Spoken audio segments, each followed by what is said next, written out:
What if 3 children ran into a wood to play and only one ever came out and he had no memory of what had happened to the other 2? And what if 20 years later he was a murder detective and another murdered child drew him back to that woods?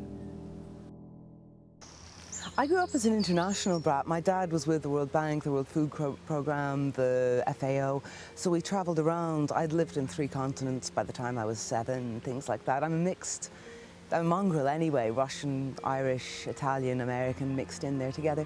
So I think that actually does have an influence on the way I ended up writing, because when you grow up like that as an international brat, you can almost belong just about anywhere, but you never quite 100% belong anywhere.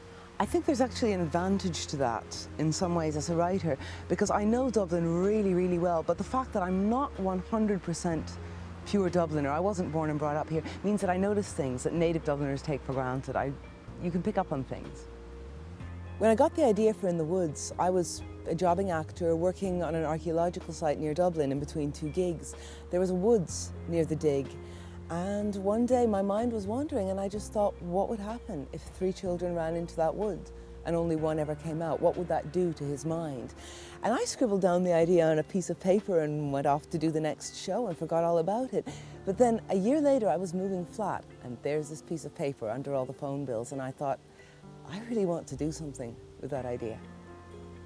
I think being an actor is actually pretty good training for being a writer if you write in the first person, which I do, because in both cases what you're doing is you're trying to create a full 3-dimensional character who will engage an audience's interest and then bring the audience on a journey with that character into that character's world.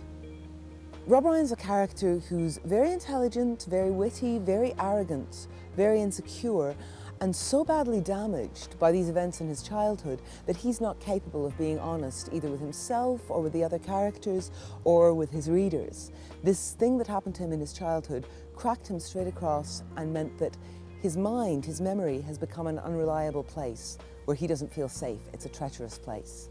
And that affects everything he does. The likeness is 6 months after the events of In the Woods, and Cassie Maddox is called to a murder scene where what she finds is that the murder victim is her double, and she finds that she has to go inside the victim's life, undercover into the victim's world, in order to find out what happened to her. I'm working on the 3rd book at the moment, and it involves Cassie's boss, Frank Mackey, who shows up in the 2nd book.